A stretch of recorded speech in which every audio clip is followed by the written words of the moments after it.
अंदर भाव है। कैसे गुरु जी?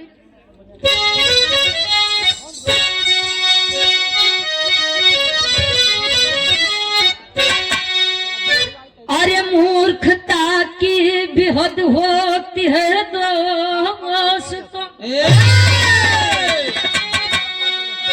दोस्त थे चार उनकी कहानी सुनो। अरे पंडित जी कहते कथा ताव से यादों मिला में दूधवा में पानी। पाल मौलवी पंडित यादव के संग कहे आवा चली मेला लागल बाबा।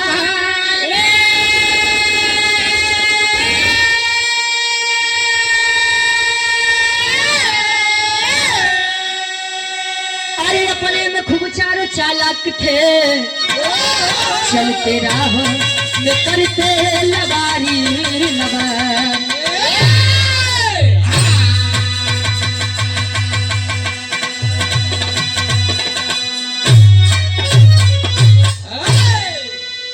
मूर्खता की भी हद होती है दोस्तों, दोस्त थे चार उनकी कहानी सुनो। इस संसार में, इस दुनिया में दो प्रकार के पागल होते हैं गोविंद भैया।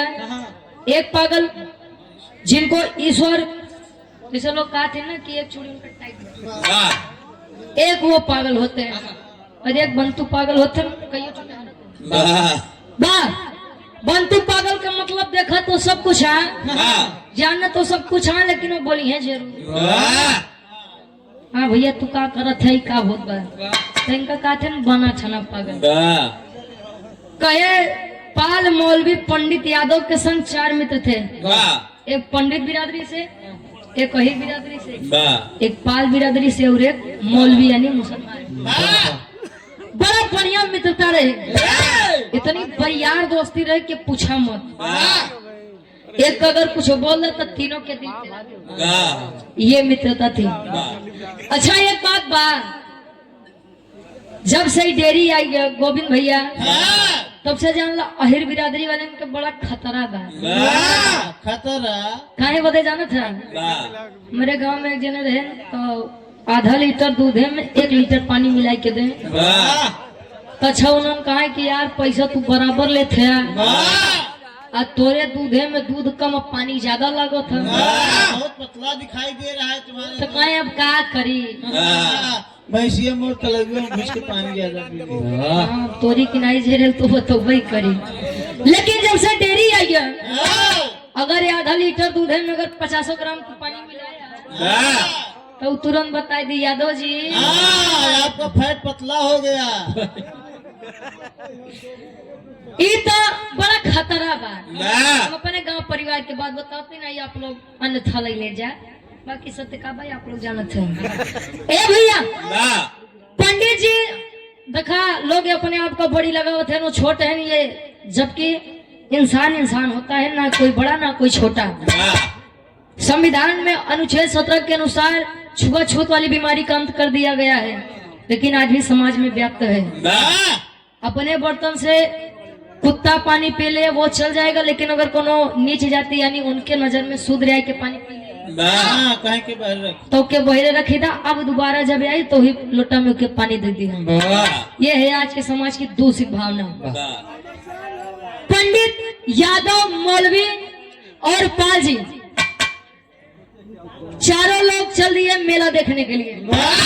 मेला देखे तो रास्ता में पंडित जी के भूख लगी। यादव जी कहानी हास्य रस भले है, लेकिन इस कहानी में बड़ी मार्मिक बात बताऊंगी और बड़ी मार्मिक बात सिद्ध करूंगी। पंडित जी कहें यादव जी अब यार इतनी तेज भूख लगी बा, अब बिना कुछ खाए पिए यहाँ से आगे नहीं चला। कहें तू तनी सा दूध के व्यवस्था करा। पाल जी मौलवी जी से कहें तू लोग तनी लकड़ी और चावल के व्यवस्था करा। 4 जने अकेले ही कोनो कुछ बढ़िया सा व्यंजन बना के खा लिया जाए। बना दिया पंडित जी, और खीर की खुशबू इतनी बढ़िया थी, खुशबू जब नाक के अंदर प्रवेश की, खुशबू, अरे लड़की खुशबू नहीं, खुशबू का मतलब सुगंध, महक। नाक के अंदर प्रवेश करी तो पंडित जी के मन में लालच जागता है। लालच जब जगह तो कहे अब कुछ भी हो, खीर खाओ हम ही अकेले। पाल जी, पंडित जी, मौलवी जी सबको बुलाएंगे। अरे आवा का हुआ, तनी तनी तू लोग भाई खाई लो, मन एक एक कल छोड़ तनी सलैला। सुबेरे ये खीर केवल एक कई आदमी खाई। काहे, राती में जब सबसे बढ़िया सपना देखी, जे सबसे अच्छा सपना देखी, खीर होके सुबेरे दे दे सबके। वो अच्छा तनी तनी खाई के पाल जी बाहर सो गए, पंडित जी बाहर, मौलवी जी बाहर। लेकिन अहिरे के लड़का खाए पिए में सबके। अब ओकरे इतना में कहा जनाई, एक बार यार पलटे बेचारा, एक बार यार पलटे अतले होत का। गुरुजी एक लाइन गीत लगत बा कैसे, उपेंद्र यादव भैया जी स्वर्गीय बाबूजी के आप सुपुत्र हैं, 100 रुपए देकर सम्मान के आशीर्वाद के चारे। लड़की कहता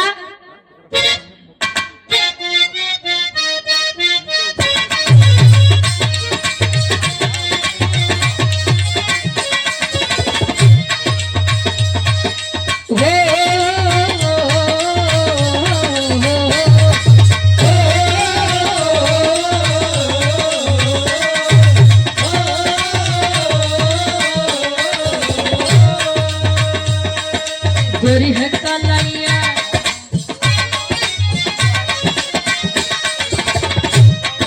गोरी है कलैया, तुला दे मुझे हरी हरी चूड़ियां। गोरी है कलैया, तुला दे मुझे हरी हरी चूड़ियां। गोरी है कलैया, तुला दे मुझे हरी हरी चूड़ियां। गोरी है कलैया, तुला दे मुझे हरी हरी चूड़ियां। अपना बना ले मुझे बालना, तुला दे मुझे हरी हरी चूड़ियां। अपना बना ले मुझे बालना, गोरी है कलैया, तुला दे मुझे हरी हरी चूड़ियां। अपना बना ले मुझे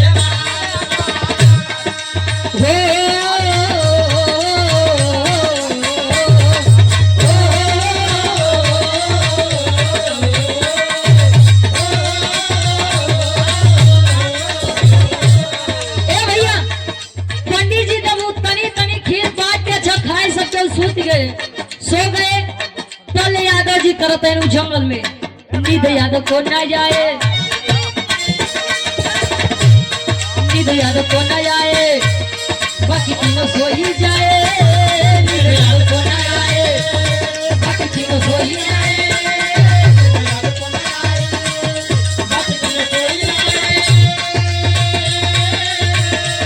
नींद यादव को न जाए, बाकी तीनों सो ही जाए।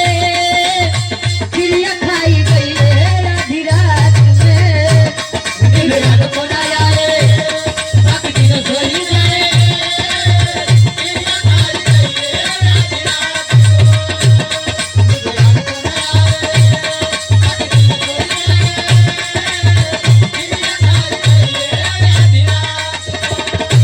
नींद यादव को न आए, बाकी तीनों सो ही जाए। यादव के लड़का बार बार हार बाहर करत बा, उठ के वो खीरी वाला बर्तन देखे खाए खाई ले का। लेकिन अगर खाए ले तो सुबेरे सारे बड़ी मार मरी है। एक तो पंडित भाई बताए हैं कि सोई जा और सपना जो सबसे बढ़िया देखिए खीर सुबेरे हुई के मिली। अब ससुर नींदे नहीं आवत, बस सपना का देखो लगे अच्छा हार बाहर करे। कहे पहले पेट पूजा करे बाद पहले पेट भरी करे बाद इनकर तीनों जने सुनबे गए। प्रेम से बर्तन हटाए, जितनी खीर रही कुल खाई ले। सुबेर भवा तब पंडित जी बड़ा खुशी है, पूरी खीर तो हम ही खा। उठाए पाल जी का, ये पाल जी एक बार भाई अरे उठबा कुछ बताऊबा। क्या बताई यार, तू तो रतियों में नहीं सूते देता जंगलों में। कहीं रात वाली बात याद बा? कहीं हाँ याद बा।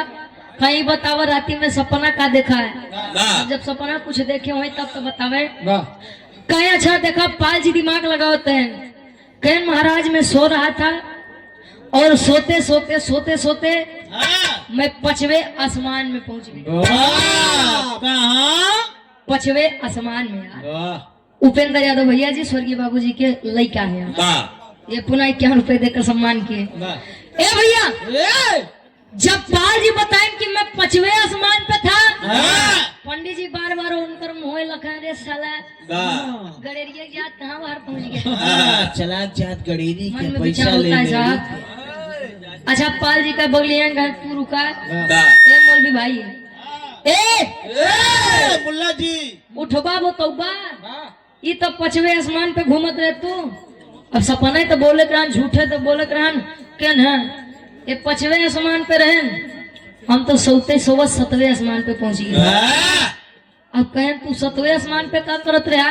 वाह कहें 7वें आसमान पे मैं था हाँ इतनी सुंदर सुंदर नाचने वाली हाँ काली काली अप्सराएं वाह काली काली हाँ, इनकर देख दिया बुढ़ऊ उम्र 55 दिन। वाह मनोज पाल अच्छा हमारे भैया 51 रुपए तक सम्मान के आशीर्वाद के चाह रही रहा। पाल जी 5वें आसमान पे तुम्हें पहुंचाइए। वाह मौलवी जी आए कि मैं 7वें आसमान पे वाह। हमारे पंडित लखला ने पाल सारे थे तो 5वें पे रही तो 7वें में पहुंच गया वाह रहा। हम लोग पंडित है हमसे के जाबा वाह कहा तू लोग 5वें 7वें पे अटक गया। हाँ। मैं तो सोते सोते क्षीर सागर में पहुंच गया। क्षीर सागर अरे तू क्षीर सागर में क्या करता है यार? जब तू क्षीर सागर में रहा तो लक्ष्मी जी और विष्णु जी कहा रहे वाह अब बोला देखा झूठो बोले के हद होते हैं। वाह पंडित जी कहे हम सोवत रहे और सोवत में जब क्षीर सागर पहुंचे तो लक्ष्मी जी हमारे गोड़ दबावत रहे। वाह विष्णु जी कहाँ रहे? वो पिछवा बैठ के हवा कर रहे। वाह तोरे पछवा हवा करत रहे। अरे यार मुड़वा लगा भाई। अच्छा यार पंडित जी कहे कि मैं क्षीर सागर में था लक्ष्मी जी मेरा पांव दबा रही थी और विष्णु जी मेरे पीछे बैठ के हवा कर रहे थे। यादव जी जागत है कहीं देखा सारे का हाँ, ये सारे झूठ बोलत छोड़ा ए भैया। अच्छा यार पंडित जी जब इतनी बतिया बताए तो यादव जी कहीं देखा सारे का तनी से खीर खाए बोले तना लबारी फेंकत बा। अब पंडित जी मर तनी आता है अब तक खीर हम ही खा। हाँ, यादव जी कहाँ गए? जगावा कहे ना तो खीर हम ही खा राजा। उठाए यादव जी का पता तेने यादव जी हाँ। ए ए यादव जी साल हटाओ। तनी उठबा यादव जी अब तो भाई राती में कुछ खीर खाएंगे हम उनका कौन झूठ बोले के बाद वाह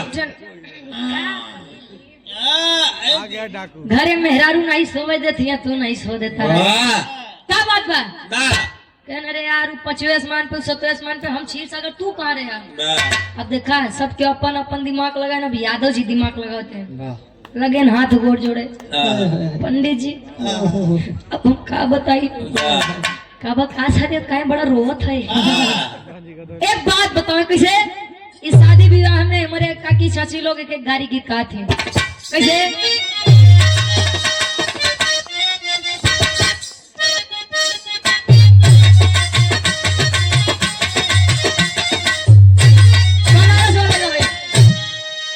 अरे खटिया आई गयो गाड़ी दुए जगह के निक लागत है। एक सरकारी वाह एक ससुरारी। वाह ससुरारी में गाड़ी खबत त नीचे मुड़ी के मुस्किया बा। वाह जब सरकारी सुनबा ते आई के बैठ जाब बताओ बना कि दरोगा साहब आज बड़ी गरी है गाँव ठिका की चाची लोग। अरे खतिया आई गयो खतिया आई गयो सहरी बनारस से खती आई गयो खतिया आई गयो नहीं सब बदला जौनपुर वाले गाँव में। अरे सुई डोली गई तो देखा यार सुई डोली गई कलाई पीछे खड़िया मेरे सुई डोली गयो सुई डोली कलाई पीछे खड़िया में यार राम राम जपा यार काहे का। अच्छा यार जे दादी लोग रहती झगड़े में थोड़ा दांत पत नहीं रहा सारे दांत बची को माइक लेके कहिए अरे कुछ आज मरूंगा कुछ काल मरूंगा कुछ दिया दिया इसके बाद मरूंगा सुई डोली अरे लड़के कहीं अरे दादी मारूंगा नहीं। मारूंगी। अरे तो हम का पता रे पढ़े लिखे पढ़ा लिखा नहीं अच्छा रहेगी। तो आज के लड़की गावे अरे दुल्हा के महीने बाजार करे जाली हजार करे जाली भतार करे जाली दुई डोली ई गाड़ी गई बन इंटरटेनमेंट खातिर हम देखा के नहीं करी होती चच्चा हे चच्चा। चच्चा देखो बच्चा इधर क्या कर रहा है। हालांकि हमारे चाचा से हमारा दूसरा मंच है। पहला मंच है हमारे राकेश भैया अपने दरवाजे पर करवाए थे और दूसरा मंच है हमारे चाचा अपने घर पे। हाँ खुद ही करवा ली है वाह कार्यक्रम। आवत है चच्चा परेशान न हो मौसी तक न जाए पाओगे उ ज्यादा लगी पड़ी। अरे नहीं कितना जाए वाले जाए के हम प्रयागे राजे मटक दिए बाहर वाह अम्माग मेला लगे तो बाहर आवा प्रताप बनने आवा सो पढ़ा नहीं प्रताप गढ़ा वाह जानत है। हाँ हरियम तो हमारे गुरु जी हैं। छोड़ा ये जाएगा सच्चा है बड़ा प्यार दुलार और ऐसे कलाकारों से कार्यक्रम गाने में अच्छा भी लगता है। नहीं तो बड़का खड़ा होते मान में तान से मैं उपारुनाथ हूँ। बहुत बढ़िया लगा अच्छा और बहुत प्यार दुलार भी मिला आपसे। ए भैया ज्यादा तानसेन बैजू बाबू छोड़ा है यार सुना यादव जी खड़ा बना पंडित जी के सामने हाथ गोड़ जोड़ के कहा तिनका अरे बेटा ही गया चचा अरे बेटा ही गम चंदर नहीं के मुस्किलाती हो बेटा ही गया अरे बेटा ही गम चंदर नहीं के मुस्किलाती हो बेटा ही गया अरे बेटा ही गम चंदर नहीं के मुस्किलाती हो बेटा ही गम चंदर नहीं के मोटी लाठी। सो रहा था गोविंद भैया सो रहा था और सोते सोते मेरे सपने में एक बढ़िया पहलवान एकदम करिया मोटा सा काला काला बढ़िया सा मुझे पता दे लाठी लेके एकदम हमरे आँखी लगे खड़ा काहे बदे अरे रतिया में हम पे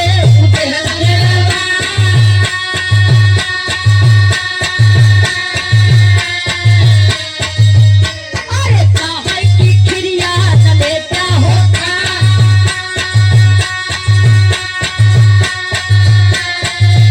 अरे रतिया में हम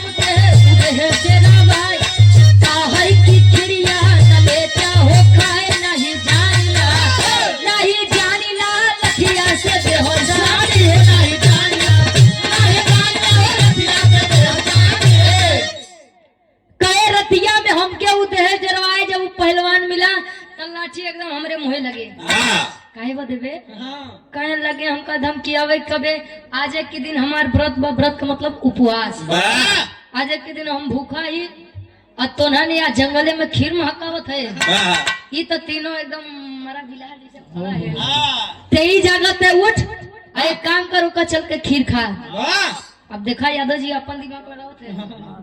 अब जब खीर के बात है पंडित जी लगे मुंह बावे अबे खीरिया खाए तो नहीं अब खीरी के बाद अब पंडित जी लगा ही लेका पे जगह खातिर इतनी योजना बनाए का तो हीरा सार ले तो नहीं बताओ आगे बताओ जल्दी बताओ क्या करे कहे कि जान ला लाठी एकदम उखड़ा कई के कहे कि चल खाना तो बड़ी मार मारब हम कहे अगर राती में हम खीर खा ले तो सुबेरी हमार तीनों दोस्त बड़ा मरी है कहें कि अगर ते नहीं खाबे तो हम कहें ये मार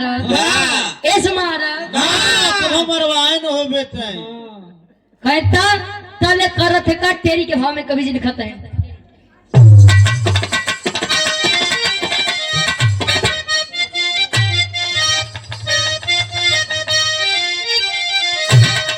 अरे चतुराई चारो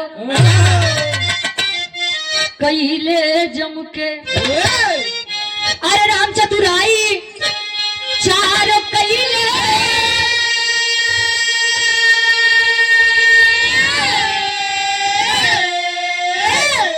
अरे चतुराई चारो कैले जम के चली ना अहिर के सामने पंडित के पलटाई पलटाई पलटाई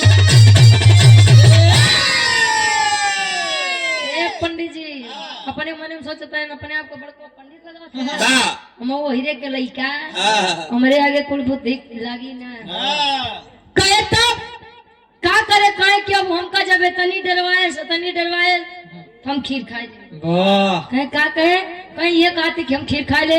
कहे बे सारे जवन रात में योजना बनी रही हो कहना अपन जीव देखी कि तहार योजना देखी। तीनों दोस्त का दार हो तुम तीनों। अब पंडित जी लगे गुसिया कहीं कबे जब हुआ है तोरे सपना में तो ते हमका नहीं बोला पाए।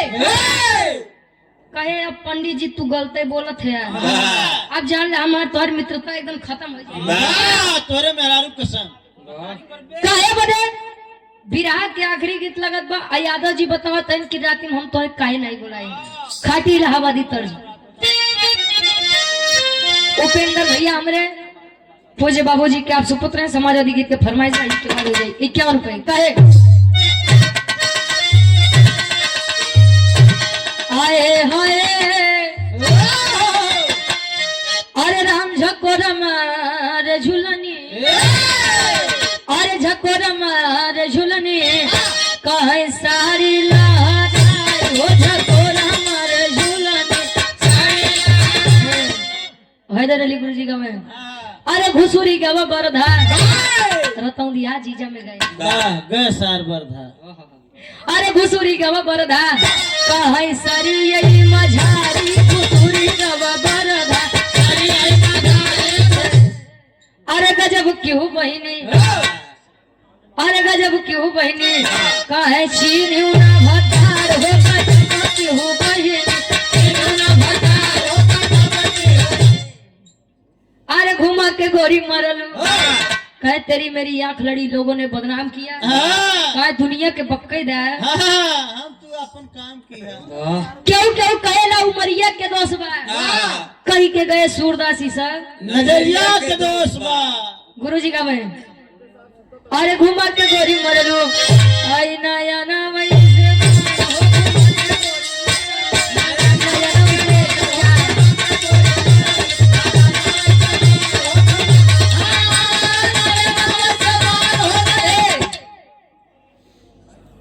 अरे लिखल गोरी पतिया कह पिया परदेश हो लिखल गोरी पतिया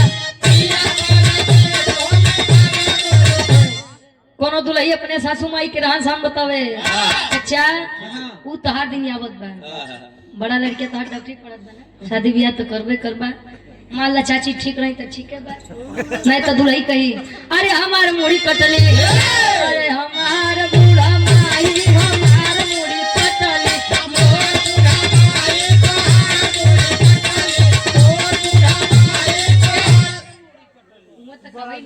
ये सब इंटरटेनमेंट खातिर हेलो गुरुजी लेकिन यादव जी कहते हैं पंडित जी अब तू गलत बोला था कहाँ गलत बोला था कहे अरे बोला ही कैसे पंडित जी ए पंडित जी अरे बोला ही कैसे पंडित जी तू रहा क्षीर सागर बोला ही कैसे पंडित जी बोला ही कैसे पंडित जी तू रहा क्षीर सागर अबे तू ही कहा कि हम क्षीर सागर में रहे लक्ष्मी जी हमारे गोड़ दबावत है अभी विष्णु जी हवा करत है अब कहते काय में बुलाया नहीं पंडित जी कह रे देखा बहरी बुद्धि लगा अच्छा ठीक बा हम नहीं रहते हम दोनों कहे अब तू क्षीर सागर रहते तुझे ने कहा रहे बतावे अरे मौलवी भाई गावा रहे सतले आसमान पे पहले न आए पानी फिर गया रमान पे तोहर से करत रहली अरे तोहर से करत रहली लक्ष्मी नटनागर बोलाई कैसे पंडित जी पूरा छिड़कार मौलवी भाई गए थे 7वें आसमान पे पाल जी गए थे 5वें आसमान पे अब हम तो सी एक प्रश्न करते ही बतावा जब तू इतना बढ़िया हमारी मित्रता देखत रहा तो तीनों जने के 5वें आसमान के 7वें आसमान के क्षीर सागर एक बार तोरे ये दोस्त अहिर भाई के यादव भाई के याद नहीं आवा पंडित जी कहे ना अपने बनाए जाले पैसा फंसाए अच्छा लोग कहा थे छोड़ा कब जाबे न करे अच्छा ठीक बा हम अपन गलती मानत है अब तीनों जने मार पेट पकड़त है अपन पाल गरिया में पंडित का पंडित सुने मौलवी गरियावे पंडित के कहा यार अब तू लोग गरियावा जिन जाला भी हार लागत बा हाँ करे जेते करे जब लागत बा नहीं गरियावा कहन रे सरऊ तोरे चक्कर में राती में नहीं खाए कम से कम खाई ले तब पेट भरा रहता है और तब ले देखा कहानी एकदम हम शॉर्ट में करते हैं ये कहानी के सीख का बजाना था जरूरी नहीं है कि हम अनुभव और अनुमान में बड़ा अंतर होता है अनुमान हम लगा लेते हैं अरे जानो था कितना बड़का पानी में है तू कितना बड़का भैया हम जानत पाएंगे यार हमें देखने में दूसरों की जिंदगी बड़ी परफेक्ट बड़ी अच्छी लगती है अरे यार काश हम उनकी जगह हुई तो कितना मजा आता लेकिन उस जगह पर वह व्यक्ति क्या है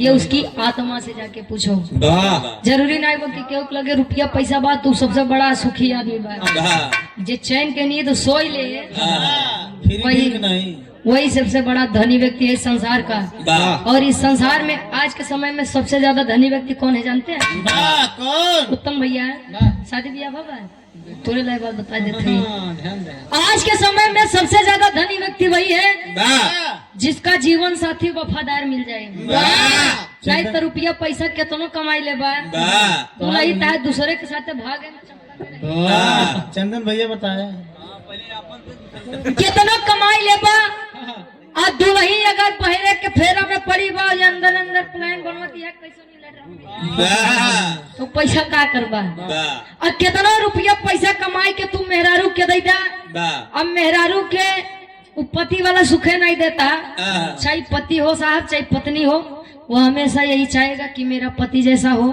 पहले क्या था मुझे उससे नहीं मतलब लेकिन मेरे बाद अब उसके जिंदगी में कोई और मेरे हिसाब से सबसे ज्यादा धनी व्यक्ति आज के समय में वही है जेकरे लगे वफादार जीवन साथी है अरे जाए दे यार आखिरी में खानदान के परिचय बा बोल दी क्या अब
केहू से ज्यादा ना लगावा मत दिमाग को और ना ही सोचल सपना में लाग जाइए हाँ अपने आप का ई न सोचा कि जो नहीं कुल हम यही तू बाप बना था तो तोरो बाप के बन के बैठा है ये धरती वीरों से कम नहीं है और इस विराह का मेरा संदेश यही है कि अनुमान से बड़ा अनुभव होता है पंडित जी बड़ा दिमाग लगाए मार ओवर कॉन्फिडेंस में रहे अब जौन होए हम ही रहा लेकिन अहिरे के गदेला बाजी मार लिया आखिरी में खानदान के परिचय में